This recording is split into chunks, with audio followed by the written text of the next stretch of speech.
Hello, Emily Salasima, City of Grant. I wanted to address a few questions I had from the last school board meeting. While I appreciate your intent for moving the public comment before the discussion to maybe answer some of the questions, this prevented me from asking the questions that came up during the discussion.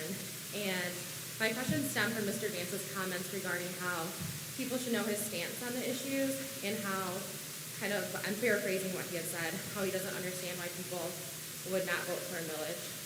So I want to begin by expressing how fundamentally important I believe voting is. I remember the election that Mr. Vance was running in, and in my preparation for voting, I looked for information on all candidates, and I think being an informed voter is even more important than actually voting. I remember looking for information on Mr. Vance. From all my searches, there was nothing to be found, and I actually recently went back online in between the meetings, and there's only an article from the Grand Rapids Press where he declined to answer any questions.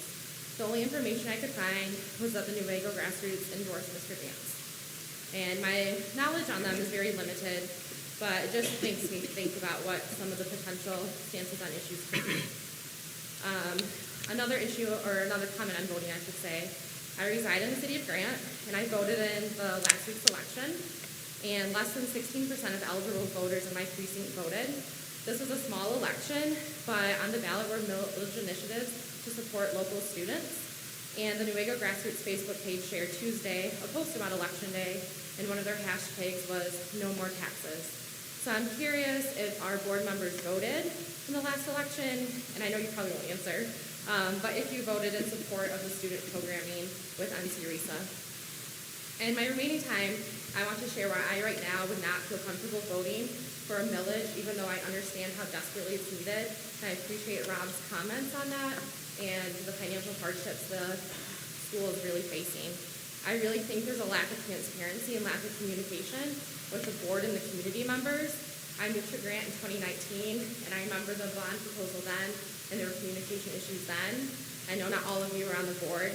Things kind of stemmed, I think it was 2021 maybe. There's another millage. In my research preparing for the vote, I looked up and realized there was something on the ballot for a millage.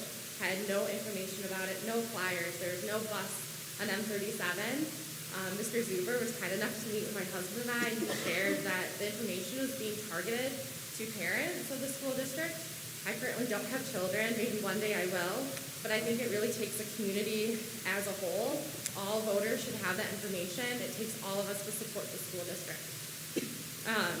And lastly, related to the millage, the action to terminate the contract on the student health center, subsequent legal fees, the renegotiation has really just made me question your financial Thank you, Emily. management ability. So I'm curious what you're going to do Thank to try you, to Emily. impress.